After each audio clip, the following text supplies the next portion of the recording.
They were natural leaders for different reasons. I mean, for some, like Gibson and Fouquier, it was force of personality.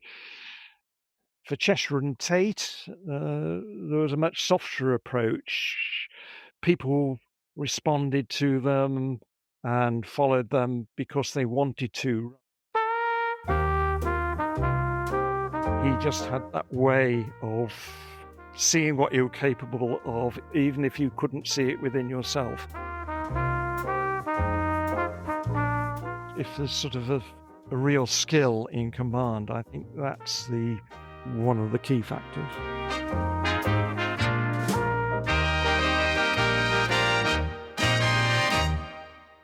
.617 Squadron holds a unique place in Royal Air Force history. Formed in March 1943 for Operation Chastise, the legendary Dams raid, its first commanding officer, Guy Gibson, became one of the best-known RAF airmen of the Second World War. But the story of 617 Squadron did not end with the Dams, and neither did its success depend upon one man. Throughout the remainder of the war, a succession of commanding officers faced very different challenges. Some had to rebuild the squadron after devastating losses. Others drove innovation and introduced new tactics. Then there were the advances in equipment such as the SABS, the Stabilised Automatic Bomb Sight, and weapons such as the Tallboy bomb. Overarching all of this, the squadron commanders faced the challenge of maintaining the extraordinarily high standards and reputation that 617 had acquired, and each brought his own personality and approach to leadership. In this episode of the Fighting High podcast, I'm joined by Dr Robert Owen, official historian 617 Squadron Association, and author of Henry Maudsley Dambuster, Dambusters Failed to Return, and numerous other books. Together we explore the men who commanded the squadron, asking what made them effective leaders. Thank you for joining me today, Rob, to discuss the commanding officers of Bomber Command's most famous squadron, 617. Starting with the formation, why was Guy Gibson chosen to form this unique unit? Gibson was an outstanding and proven commander.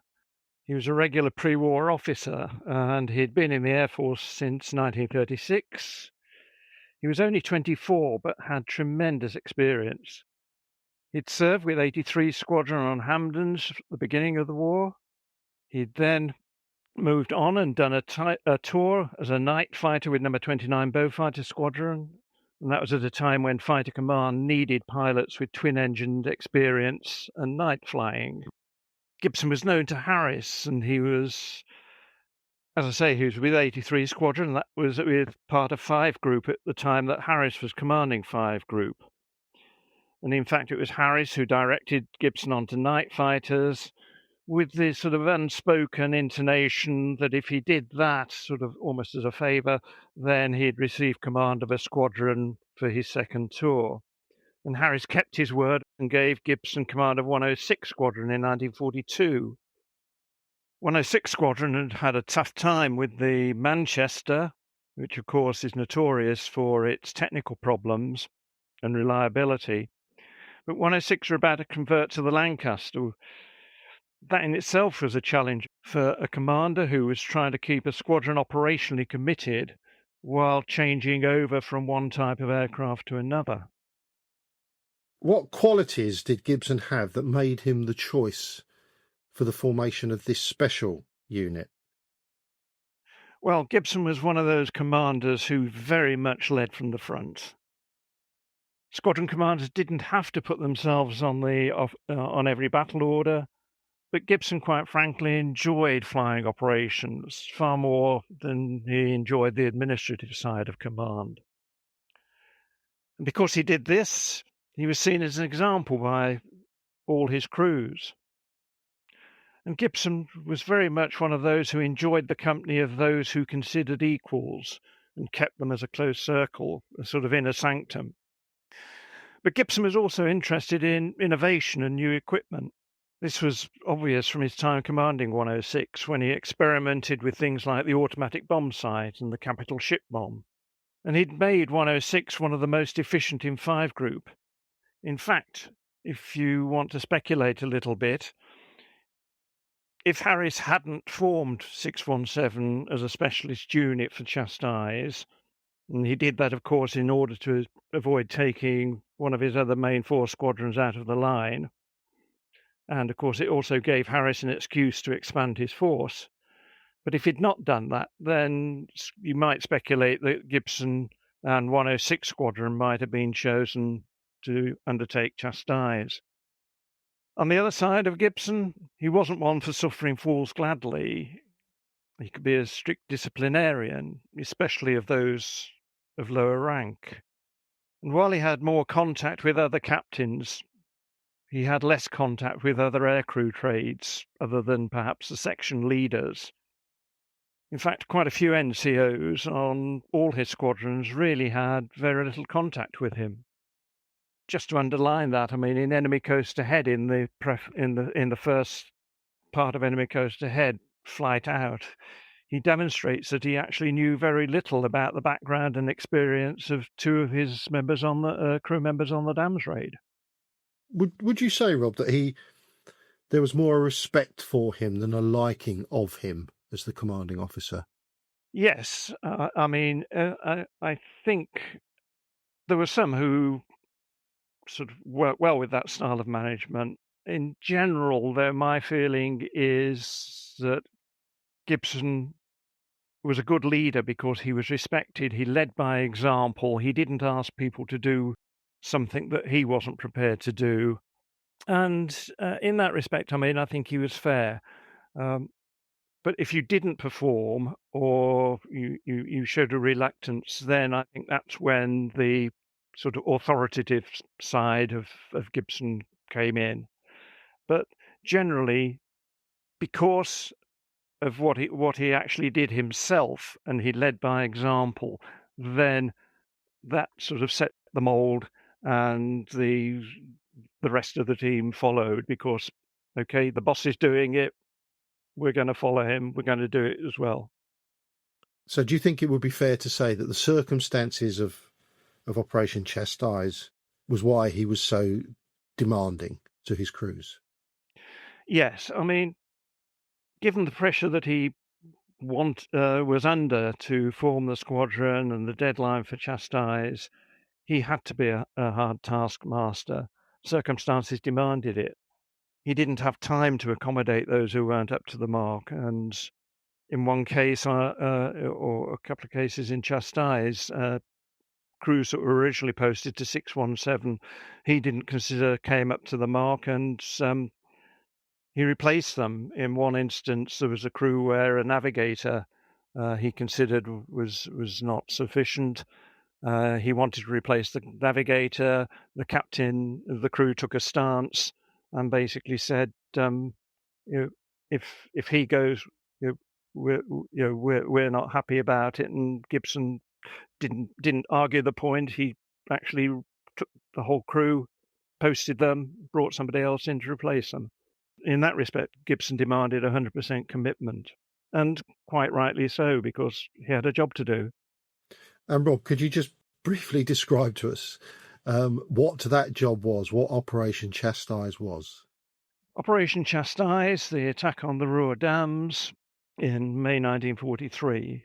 Gibson was tasked to form a new squadron and to train it for this operation. At the time, the training parameters were little known other than it would involve low flying at night, finding a small target and attacking it precisely. Even the nature of the weapon that they were going to use was unknown to Gibson when he was given the task. And gradually, throughout training, the parameters changed as the weapon itself was developed. Originally, the crews were expected to fly and bomb at 150 feet. The technicalities and problems with the weapon dictated that height had to come down to 60 feet. So throughout the training program, it was continually being revised and refined to meet the requirements for the delivery of the weapon. And something I became very apparent to me when we were working on the Dambusters Failed to Return book was the levels of experience of the crews that came in to form the squadron. Very different levels of experience. And so he had a task to sort of bring them all together into a single team that could carry out that operation. Can you give us an insight as to how he did that?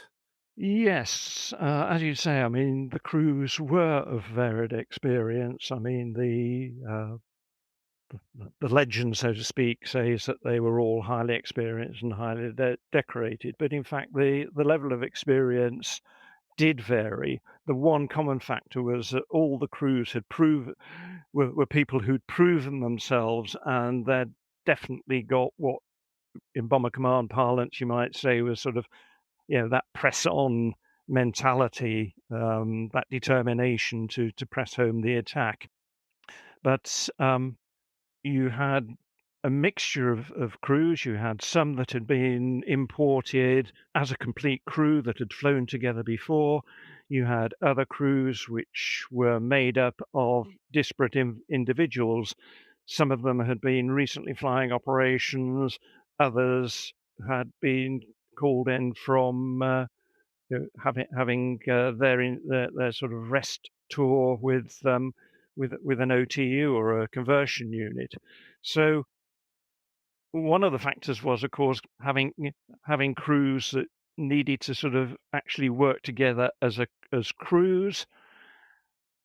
Within a bomber squadron, the unit was very much the crew. They may have been at different ranks and that, but that was the prime unit. And then, of course, you had the flight, and then they made up the whole squadron. So another element of the sort of leadership and the command structure, of course, were the flight commanders. And Gibson was very, very fortunate in having two extremely good flight commanders, Henry Maudsley and Dinghy Young. And although Young and Maudsley were quite different personalities, they were absolutely ideal flight commanders for Gibson. The thing that you've got to remember as well that was different in terms of Gibson's period of command and the training of 617 is that for much of the time, Gibson was preoccupied with various other matters. I mean, he was attending meetings either at 5 Group headquarters or going down to Weybridge to meet Barnes Wallis, or going down to Reculver to observe dropping trials and development trials. Quite often, I mean, he wasn't at Scampton, gave Gibson a problem anyway with his own crew and training, because he had to fit the flying and the flying training in when he could in between these other factors. But much of the day-to-day running during that training period was actually delegated to the two flight commanders. So really, it was almost a triumvirate running the squadron in that respect. And the attack on the dams takes place 16th, 17th of May 1943, deemed a success with the breaching of the Mona and the Ada dams. And was it always considered that, and with Gibson very much leading from the front, as you have mentioned, that was his style, was it always thought that this would be a single operation for Gibson and that he would then move on? Well, I mean, that's how it was positioned to him. I mean, there's that classic sort of interview with Cochrane, sort of, how would you like to do one more mission? So the inference was, yes, that it would be one more mission. And I think, to be perfectly honest, at that time, nobody was really looking beyond the dams. That was the prime focus. It was a unique weapon. Nobody had really, certainly at group level, probably, and certainly not at squadron level, nobody actually gave any thought to what might come after the dams raid and the weapon. And while they were training for it, apart from Gibson, they didn't know what the weapon was. So I don't think there was a lot of thinking beyond the objective of attacking and breaching the dams.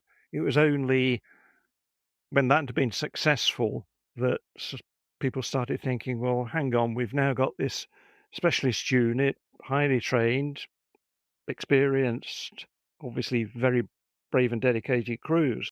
What do we do with it now? Do we just sort of keep it in existence but put it back into main force with the rest of 5 Group? Or, or what do we do with it? And the thing, I think, is that Harris had suddenly, or not suddenly necessarily, but Harris realised, well, yes, I've got this specialist unit, and in future, if anyone comes to me with an idea for a specialist operation that's going to require a bit more expertise and training and that, I've actually got this unit that can do this. So that means that I'm not going to have to dilute my main force. And at the same time, it gives me the resource to actually address these specialist sort of requests that I get. We all know that Harris was very much against what he called panacea targets and these sort of one-off things. But as in the case of Chastais, he was basically ordered to execute the operation by the Chief of the Air Staff, Portal, and probably at the back of his mind was, well, if Charles Portal comes to me with another idea to do something like this, at least I've got a unit that I can just sort of give it to them and let them run with it. The next person to take up the commanding officer role then is George Holden. Can you give us a little bit of background to him? Yes, I mean, George Holden was brought into the squadron, in fact, as a flight commander. He'd had a long serving career. He was a pre-war regular officer, and he was posted in, as I say, as a flight commander, as a squadron leader. He'd been a wing commander on 102 Squadron, commanding that. So he, in fact, took a step down in rank. With wartime ranks, that's not unusual because the rank depended on the task that you had in hand. So he arrived in July 1943 as a flight commander, and whether or not it was intent or not isn't really recorded. But the next month, he suddenly found himself as OC 617 because Gibson was posted for special duties, as it were, accompanying Churchill on a tour of North America, leaving Holden as the senior flight commander, running 617. In theory, you'd think, well, that would mean that Holden would be made back up to wing commander because he was running a squadron. But at that time, 617 was still at reduced strength. It was at sort of cadre status, and its future was still uncertain. So I think that's possibly the reason that Holden remained as squadron leader. But he had a very successful, very exciting career, flying Halifaxes. And that's another interesting point, that Holden was a 4 Group man. He was a Halifax man. He'd not flown Lancasters before. But like Gibson, he was a pre-war regular, very much a press-on type. So much so that he had actually had a period of illness and kept on operating even while he was sort of feeling below par. Again, he led from the front, and he was the sort that would reassure a new crew, a new green crew arriving on the squadron, by actually flying with them on the first operation. But again, he was perhaps very much like Gibson, seen something as a Marmite character, and generally the feeling that you get with him on 617 is that he never really gelled with the crews. There was definitely friction there, and part of it, I think, came from the fact that the veterans from the Dams raid, the people like David Shannon, Joe McCarthy, who themselves got long experience. As I say, Holden was a 4 Group man. He wasn't from within 5 Group. He'd been on Whitleys and Halifaxes, not Lancasters.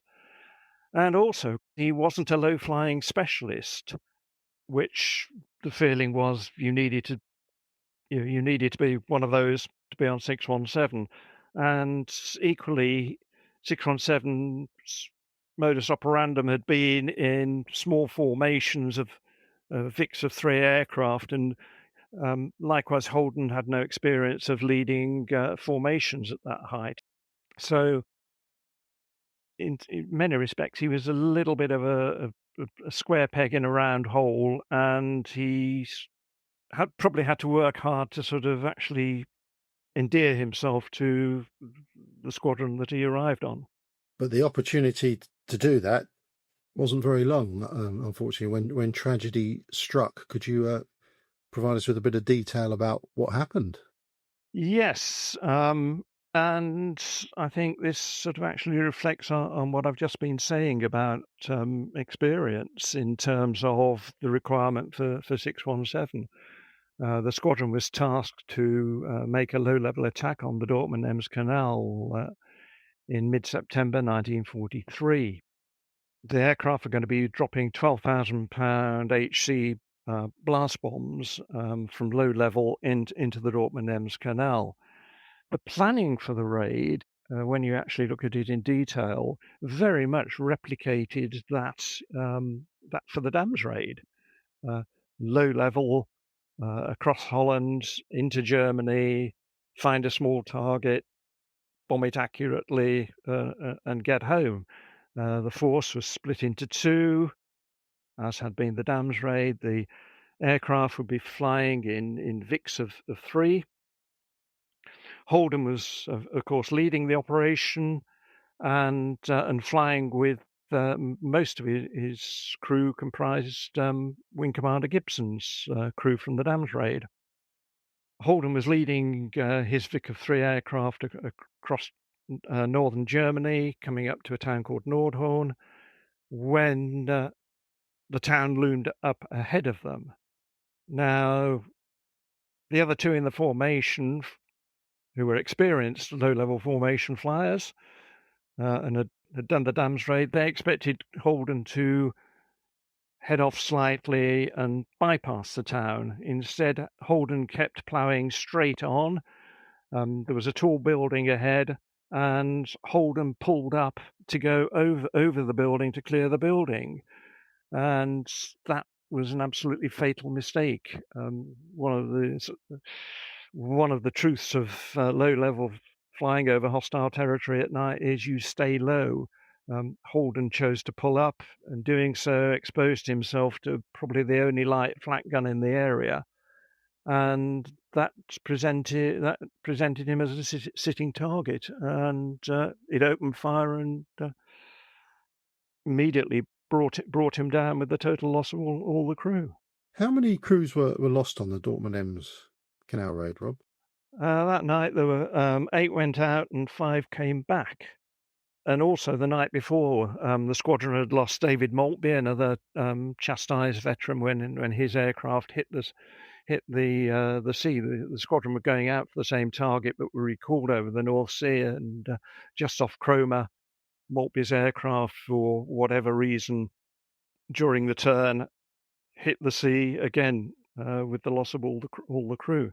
So after the Dortmund-Ems Canal, you had what had been already a fairly small and under-strength squadron was further reduced in strength. And you can imagine the effect of losing 5 out of 8 aircraft, what that does to morale. At that point in time, that's probably the nearest that you could think, well, perhaps would 617 Squadron survive? And this was what confronted the next commanding officer, how to deal with that. So Harold Mick Martin. Could you give us a little bit of background to Mick Martin and how he went about this?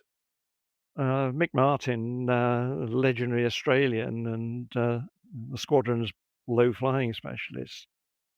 Something of a cavalier character in the nicest possible way, a sort of colonial wild boy, but absolutely tempered by intense professionalism and with an incredibly high standard of airmanship.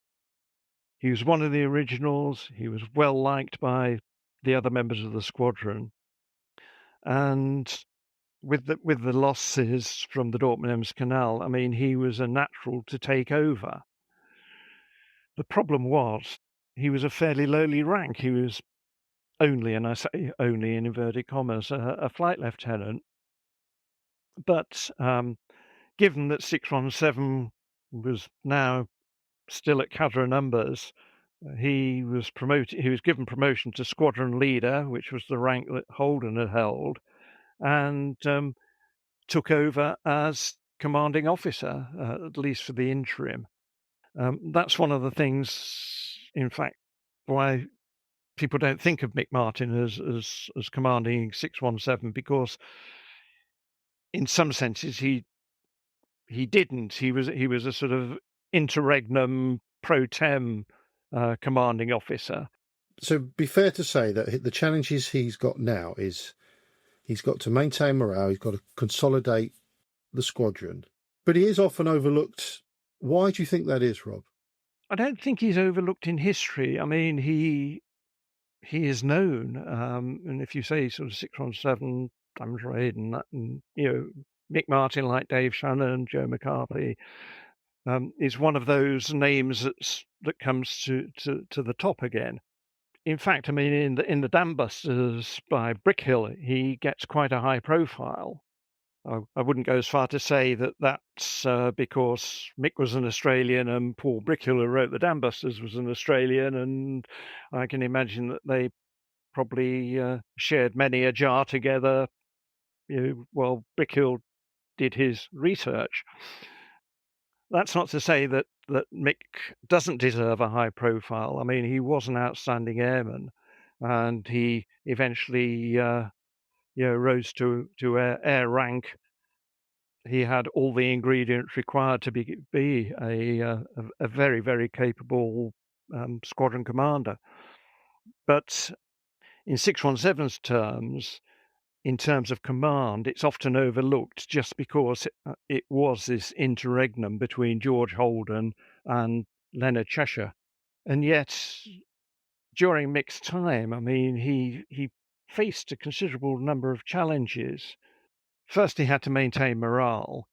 He had to accommodate new crews, get replacement aircraft, and instigate an intensive regime of training to build, in effect, to build a new to rebuild the squadron. I mean, there's no doubt that Martin stepped up to the mark and was an absolutely sterling example and demonstrated strong leadership skills.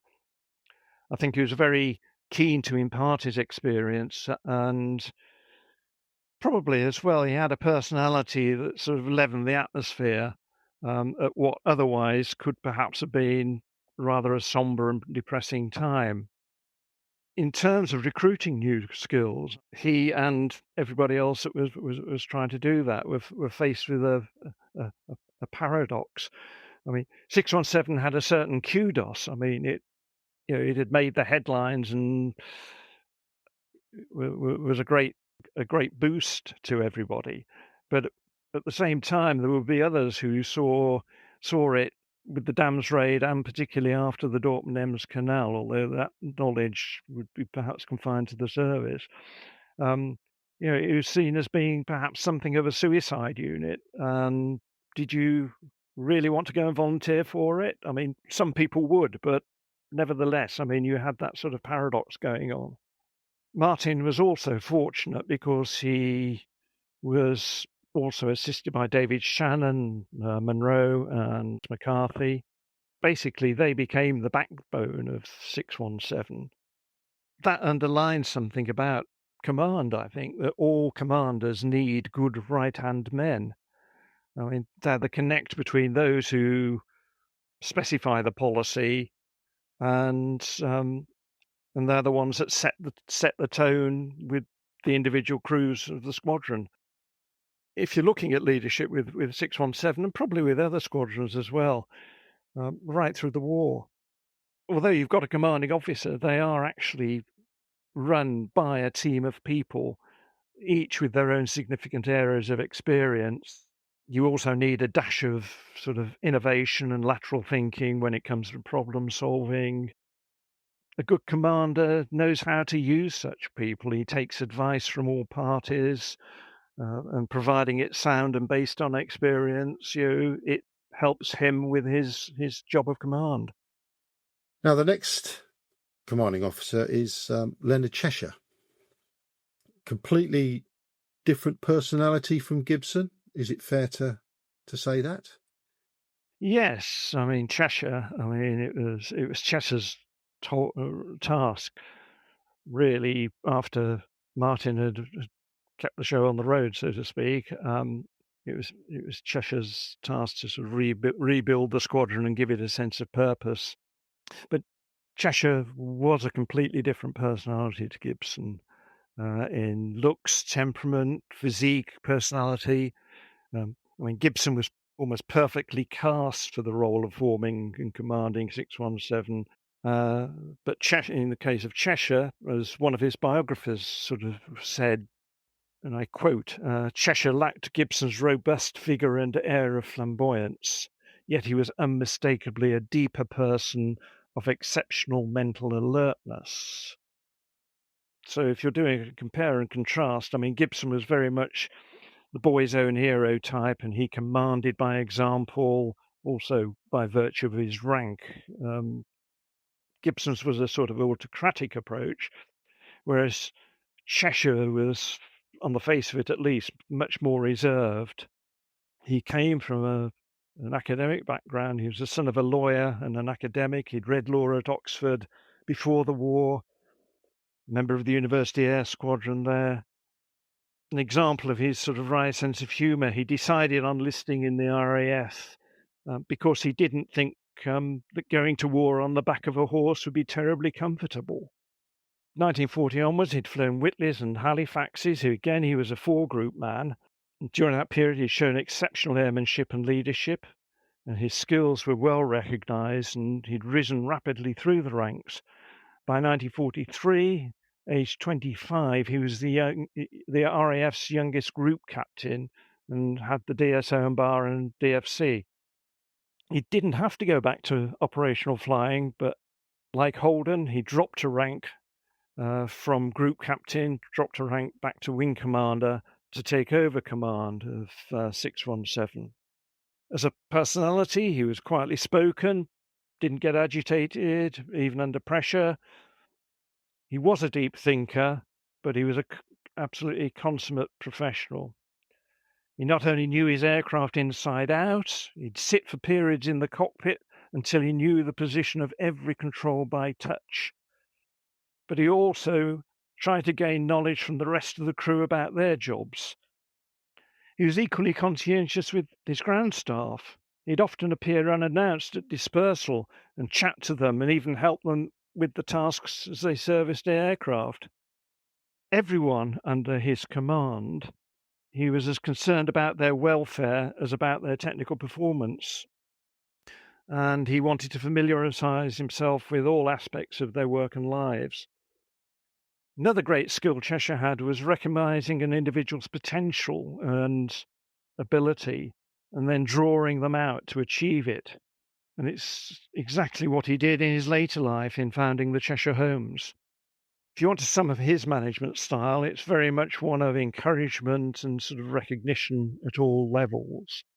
He would also expose himself personally to extraordinary danger, taking some considerable risks. Would you consider that inspirational leadership? It's certainly, in terms of, if you see the boss doing it, then you certainly respect him, and you think, well, if he's prepared to do it, we're prepared to do it. And Cheshire did expose himself to extraordinary danger, as did the rest of the squadron. But for him, it was always a calculated risk, and he did everything he could to reduce the danger both to himself and to the rest of the squadron. I mean, he was always looking for ways to improve the squadron's effectiveness and make it more efficient. But like Gibson, by placing himself at the front and basically putting himself down for every operation, demonstrated sort of exceptional leadership. He didn't take unnecessary risks, but part of his philosophy, and he sort of mentions this in a later life interview, when he was over the target and had a job to do, he didn't really sort of stop and weigh things up. He believed in sort of going straight in without thinking too much about the danger. His view was that if you stopped and thought, it distracted you from the task in hand. And his philosophy was that the human instinct's got a tremendous sense of survival. And once you're in trouble, you're going to find a way out of it somehow. I don't think he consciously saw it as inspirational leadership. It's, it was natural. It's what you did to get the job done. But even though he didn't think that way, I think from talking to members who were on the squadron at the time, that they certainly found him inspirational in that respect, yeah. And one of his main innovations is the development of low-level marking. Yes. Originally, when in late 1943, when 617 were tasked with attacking the small V1 ski sites in northern France, they had proven with the SABS bomb sight that they could deliver a bomb very accurately. The issue that they had was that in attacking the V1 sites, the original form of marking was done by Pathfinder mosquitoes using oboe. They were very accurate at bombing the markers, but they found that the markers themselves weren't accurate. And so Cheshire thought, well, the best way to deal with this is take the problem in-house, as it were, and we'll do the marking as well as the bombing. And the next stage was, well, how do we make sure that the marking's absolutely accurate? What's the best way to do that? And the best way to do that, of course, is to drop your bomb or your marker from low level visually on the target, rather than relying on sort of electronic equipment. So with the sort of support of Mick Martin, a low flying expert, Cheshire devised a technique of placing a single marker right on the target from very low level, with V-weapon sights, which were relatively undefended. Flying a Lancaster down to 100 feet or so to drop a marker wasn't a problem. So that was the germ of the concept, and then through the following months, the squadron upped the ante by going for French factory targets using the same technique. They were relatively low, had relatively low defences. Everybody was saying, yeah, that's fine. It works okay when you haven't really got any opposition. And the gauntlet was almost thrown down, sort of, how on earth are you going to get that to work over a heavily defended target? And Cheshire was given the challenge in April 1944 to mark the German city of Munich using that technique. By that time, because he'd proved the technique over France, but it was agreed that you needed a more agile aircraft. The squadron had acquired 4 Mosquitoes, and so Cheshire and the other pilots who'd been trained in the technique with the Mosquitoes set off on the 24th of April and marked Munich. It was a successful attack. It proved it could be done. It was extremely dangerous, and it was a very near-run thing, I think. But it proved that, given the right circumstances, you could actually use the technique, and eventually that marking technique was passed on to number 627 Squadron, who took over the marking role within 5 Group, and that technique was continued for Main Force 5 Group on their later targets. And Cheshire is commanding the squadron through the Battle of Berlin period.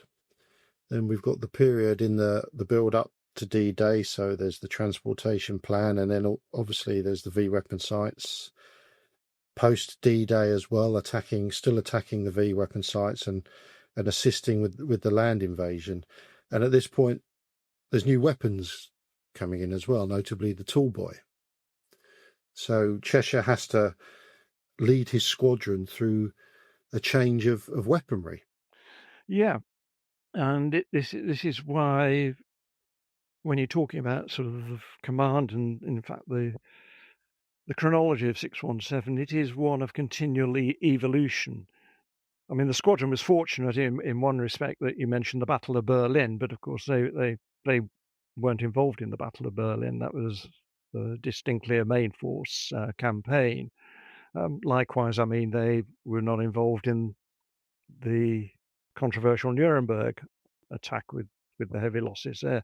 So they were away doing their own thing, developing the marking technique, attacking French factories, and then, as you say, moving on to a number of German targets. But then they were taken off operations in May 1944 for a whole month to train for Operation Taxable, the D-Day spoof, flying very precise overlapping circuits and dropping window to deceive the watching German radar or to make it look as if an invasion fleet was approaching in a totally different place to where the real invasion was.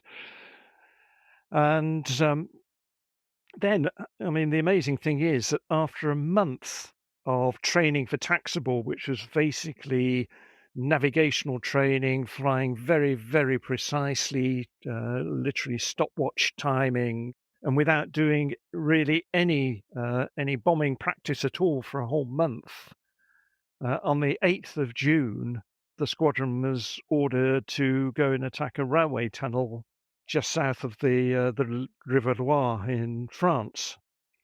And to do this, they had been given, during that intervening period, they had been given Barnes-Wallis's latest weapon, which was the 12,000-pound deep penetration Tall Boy. So from going for a month of very precise flying, but without any bombing practice whatsoever, they suddenly found themselves on operations with a brand new bomb, and again back to their nighttime precision bombing from altitude. And it's to the squadron's credit that sort of transition was carried out, and the attack on Saumur was incredibly successful.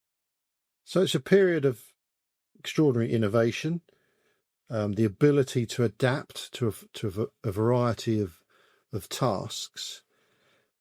Cheshire leaves in July 1944. The next commanding officer who comes in is Willie Tait. So he's inherited a very, very experienced squadron. What did he add, and how could he help with the demands upon it? Tait very much built on his inheritance, and in many respects, I think Tait and Cheshire were similar. Tait's one of the commanders that's a little harder to get a steer on, because lots been written about Gibson, lots been written about Cheshire. Tait is a slight enigma in the sense that there's no biography of him, and there are little written descriptions about sort of his command style. But Tait and Cheshire were, to a certain degree, quite similar. The challenges they faced were different, and they required different approaches and solutions. But what did Tait sort of face? Well, he faced the issue of succeeding a well-liked and successful commander. I mean, Cheshire had been extremely popular. Also, when Cheshire left, Cochrane also took the three remaining originals who'd been the backbone of the squadron. That's David Shannon, Joe McCarthy, and Les Munro. They all went along with Cheshire. And that created a certain degree of unease amongst those who remained. And although Cheshire tried both the Mosquito and the Mustang, and carried out a few operations using those to mark with. I think Tait's preference really was for the Lancaster. Like Cheshire, both Tait and Cheshire both knew their aircraft inside out from a technical perspective. Again, curiously, or perhaps not, Tait, again, was a four-group man. He'd been on Whitley's and Halifax's, then appeared instructing and commanding a station. And so his background was very much echoing that of Cheshire. Tait was very much instrumental in ensuring that the standards and the esprit de corps that had been generated were maintained. And he was doing it, I think, in a period where it might have been very easy for the squadron to perhaps become a bit complacent and for things just to flag a bit. Tait was similar, but had differences with Cheshire. I mean, Cheshire was quite a flamboyant character in his own way. Tait was a regular peacetime officer. He was very much a product of Cranwell. He had originally joined the RAF in the 1930s as an engineer, and it was only when he was at Cranwell that he transferred to the flying branch. In terms of personality, he was probably quite similar to Cheshire. He was quietly spoken, he was cerebral, he was analytical. He didn't have Cheshire's sort of wry sense of humour, but he still did have sort of a dry humour. Talking to those who served under him, you get the impression that although he wasn't as overt, he was very well liked by all those who served under him. He was a perfectionist. He was highly professional, highly capable airman, and in his own way, he was also appreciative and concerned about the welfare under his command. But as I say, far less has been written about Tait, but that's the feeling that I get from those who served underneath him, that although he had a slightly more rigid style of command, both Cheshire and Tait were equally respected and liked as commanding officers. One of the most significant operations during this period is the attack against the Tirpitz. Can you give us an insight into how Tait approached the sinking of the Tirpitz? Yes, the attacks on Tirpitz are sort of perhaps seen as the pinnacle of the Tait period of command. In later life, of course, he's sometimes referred to as Tirpitz Tait. I think this goes back to sort of his sort of professionalism and his thoroughness. In many respects, I mean, the squadron was prepared. They were already proficient with the SABS bomb sight and tallboy. Each crew member was highly proficient in their trade. Much of the challenge of the Tirpitz operations lay in the technicalities. For example, the extreme range of Tirpitz meant that pilots and flight engineers had to hone their skills and get the most economical performance from their aircraft. Navigation was going to be a lot of it over water or unfamiliar territory. And in case of the operations from Russia, they were carried out with maps that were barely sufficient for the task. So a lot of challenges there. To prepare themselves, the squadron flew lengthy cross-country training flights in preparation. And for the first operation, which was the one flown from the advanced base in Yugodnik in Russia, there was the additional challenge, a technical one, of servicing the aircraft with limited facilities. And this was achieved by using aircrew to assist the limited ground crew that the force took out with them to Russia. And I think in this respect, probably Tait's technical background and administrative skills were really put to the test. But again, it was a team effort. And in talking of teams with Tirpitz, we mustn't forget that 2 squadrons were involved. 9 Squadron also provided considerable input and engineering skills and expertise for the Tirpitz operations.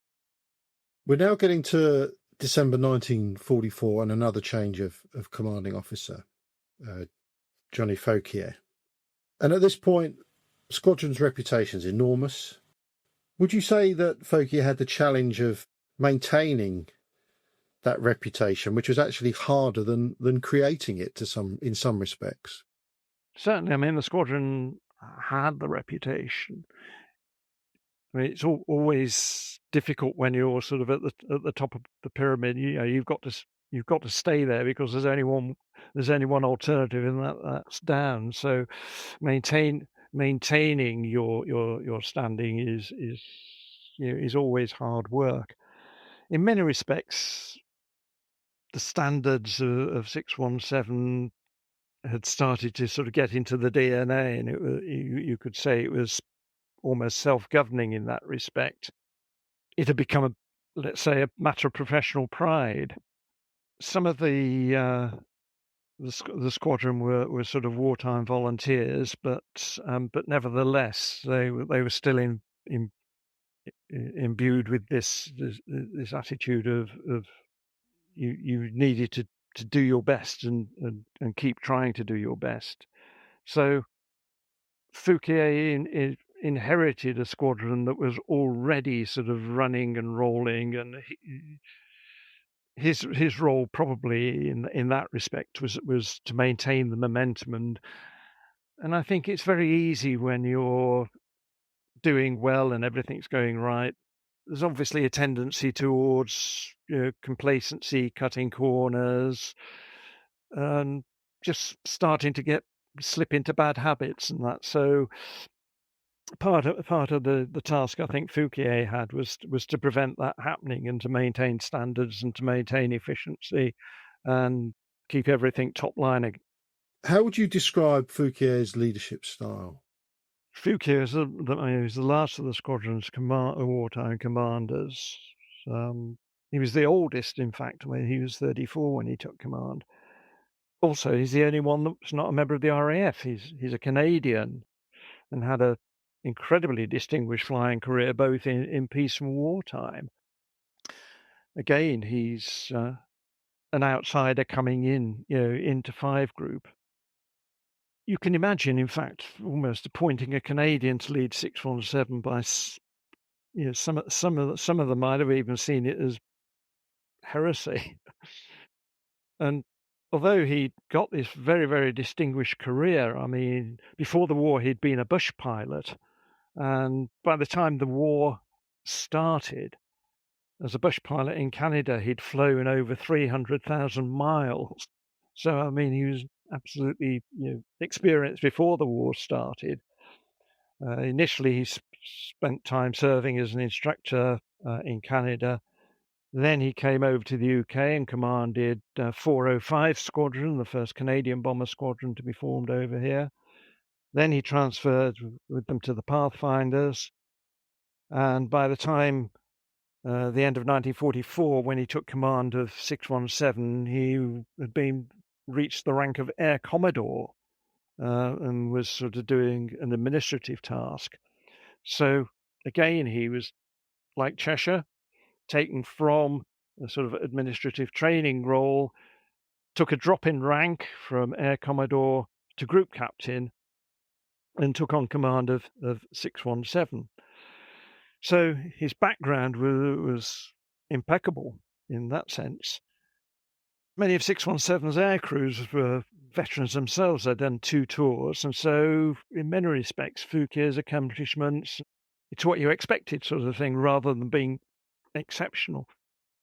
On his arrival, they thought, as squadrons often do with new bosses, let's see what he's made of, and let's see how far we can push the boundaries and that. So first night, he's challenged in the mess with the traditional, sing a song or take your trousers off. Fauquier wasn't fazed by that. He dropped his trousers, quite happily passed the test. Admittedly, he soon got his own back, though, because it was December, January, snow fell. He got all the crews outside, first of all doing frozen PT drills, and then on other days he would have them inside, just giving them days and days of lectures. And when there'd been heavy snow, right chaps, get out there, grab a shovel, clear the runway. So he got his own back in that respect. Fouquier was very much like Cheshire. He strove for efficiency. He was highly driven himself. He was a perfectionist, and he expected the squadron to be the same, and he drove them hard. Physically, he was a large person. His manner was somewhat aggressive and impatient. He was often brusque. Didn't say much, but without saying much, he still had a forceful manner. He could be charming when it suited him, but the general outtake you get from people who served under him was that he was not a person to argue with. Equally, he was, as with the other commanders, a superb airman, and he was very much a doer and an achiever. But there was just a side to him that just kept relentlessly driving the squadron. As one of them said to me, Fouquier was a perfectionist, and even in his own eyes, you could always do better. So there was that continual pressure to sort of deliver, to improve, and he lacked that sort of softness that Cheshire and Tait had. What were the main operational challenges at this point, Rob?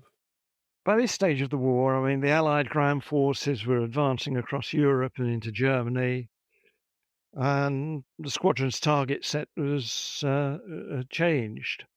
The squadron was now directed primarily against communications and naval targets as their priority. And as the war progressed, those targets moved deeper and deeper into Germany. Fouquier's tour of command actually got off to got up to an inauspicious start with 2 attacks against naval targets, both of which saw limited success. And on the second one, a daylight attack against the U-boat pens and shipping at Bergen in Norway resulted in the loss of 2 aircraft. But from February onwards, February, March, the squadron's targets were railway viaducts, which were notoriously difficult targets, even for the squadron with SABS and Tallboy. They were difficult because they were linear targets. As I think Brickhill says in the Dambusters, it's like trying to stick a dart in a line.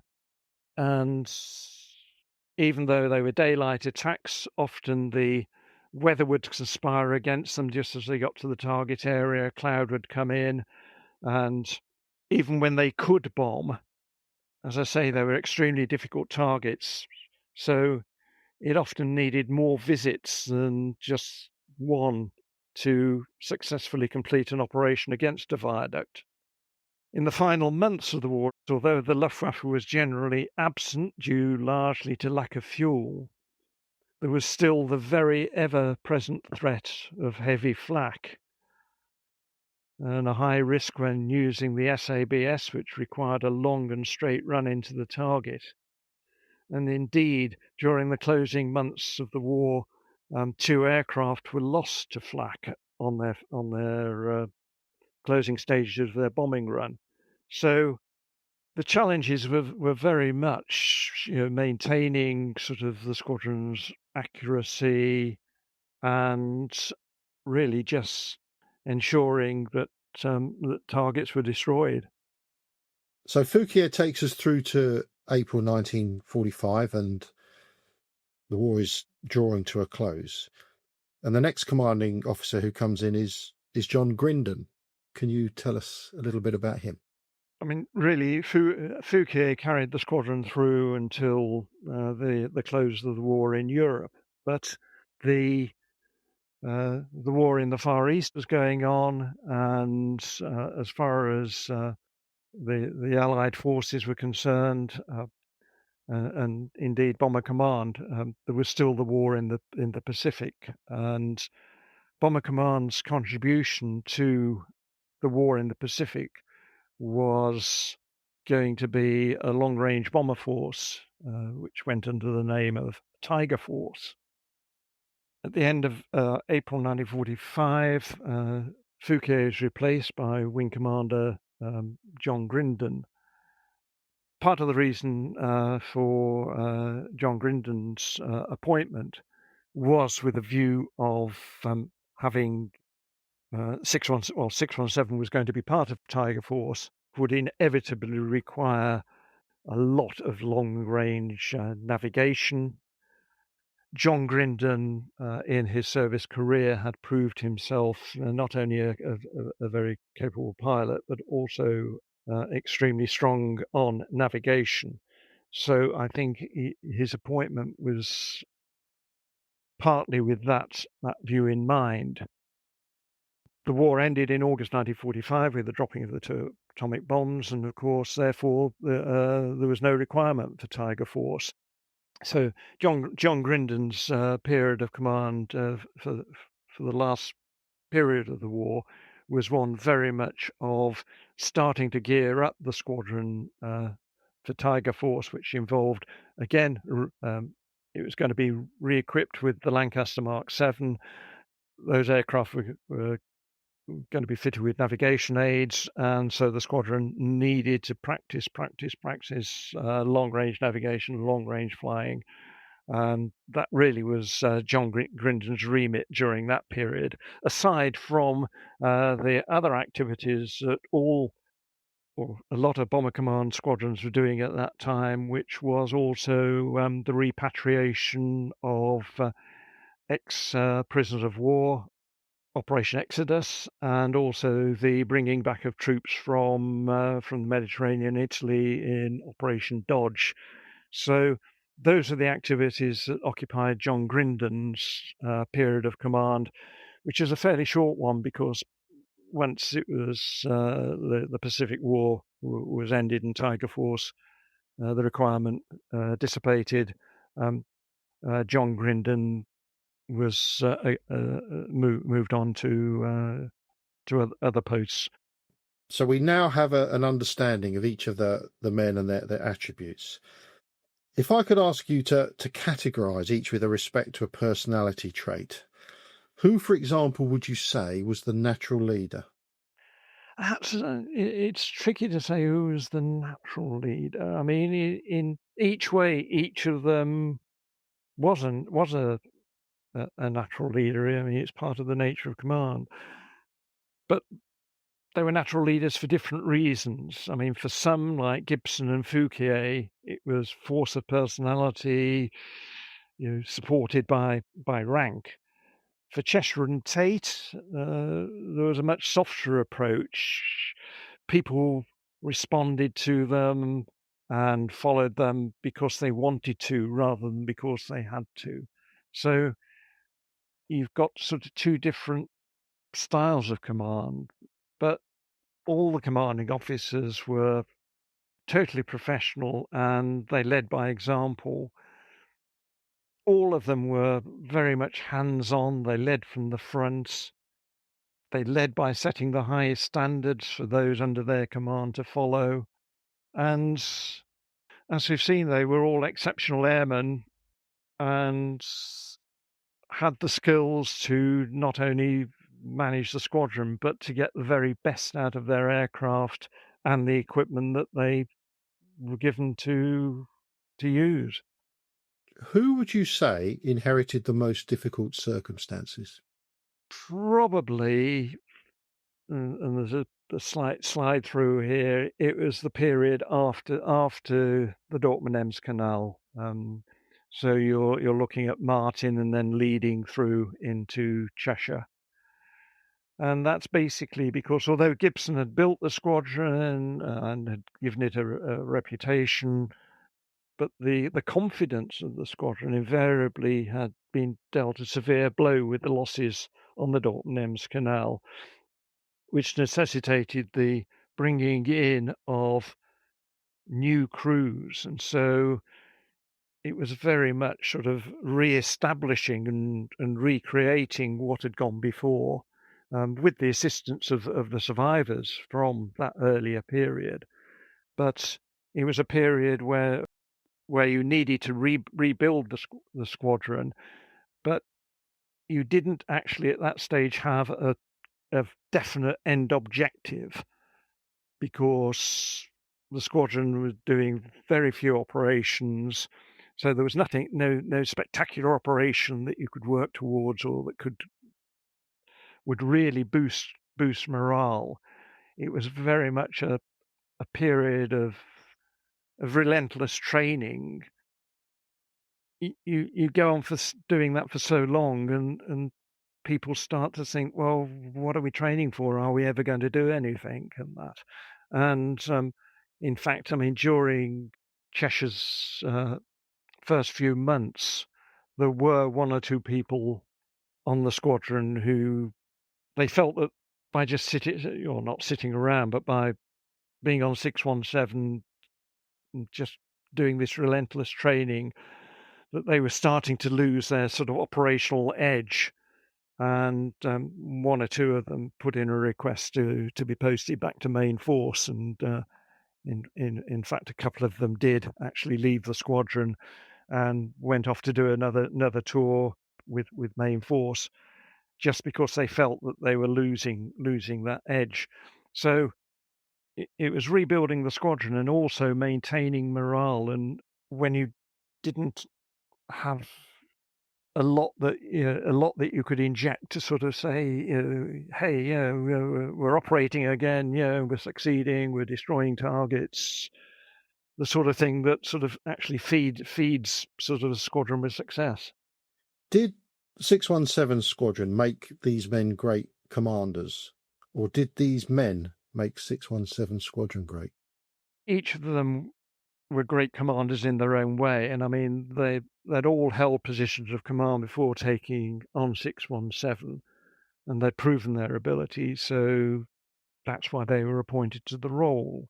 And because they were great commanders and had been successful with their previous squadrons, they did the same thing with 617. But equally, it's a two-way street, really, because you can argue that in many cases, I mean, they were actually moving to a squadron that did have a good reputation, and that reputation reflected on them and vice versa. So it was a two-way mirror. And after decades of researching the squadron, has your opinion of any one commander changed the most? I would say if there was one, it's probably Tait. And that's probably because he's the most enigmatic. Cheshire and Gibson are very well established. The biographies written, both in fact wrote their own story, didn't they? I mean, Gibson wrote Enemy Coast Ahead, his account of the Bomber War. Cheshire wrote Bomber Pilot. But for Tait, there's no biography. He didn't leave any memoirs or anything. So there's still a lot more to discover and understand. And by nature, Tait was a much more sort of retiring and self-effacing person. I mean, he had a lot, a lot that he could talk about, and a lot of achievements that needed recording. But even sort of in his post-war life, in terms of the Squadron Association, he was always very interested in it, very interested in hearing about the later lives of people who'd served with him. But he was always there in the background. He very, very rarely attended any reunions, or he very much kept a low profile, but he would always send a message to the association on the occasion of a reunion, and likewise the association would maintain contact with him. I think that was just very typical of the man. He wasn't one for self-publicity, shall we say. So you have to sort of just keep sort of gradually assimilating and finding out little bits and pieces of what he did. And the more you discover, the more you understand what those who served under him are actually saying about his leadership and his abilities, that he was certainly as good and as equal as the others. It's just that he preferred to stay out of the limelight, shall we say, in that respect. And finally, Rob, to conclude the interview, I'm going to put you on the spot. If you'd served in 617 Squadron, under which commanding officer would you most have wanted to fly, and why?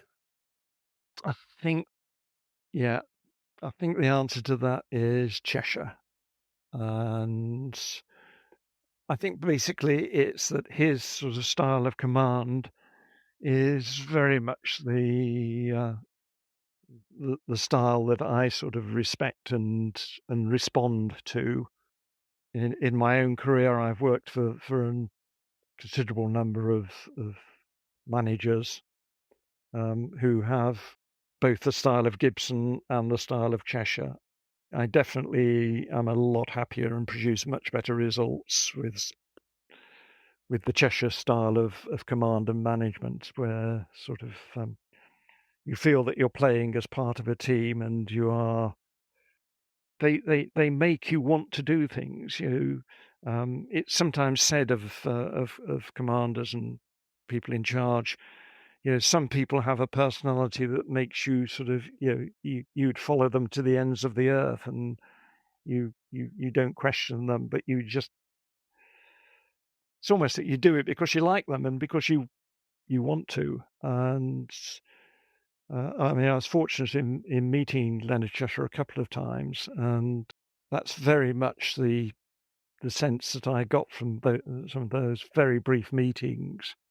And I can fully understand everything that people say about him, and what I was told by veterans who served under him, that he just had that way of seeing what you were capable of, even if you couldn't see it within yourself. He could see it, and he had the ability to get you to break through that natural reticence to go that stage further to achieve it.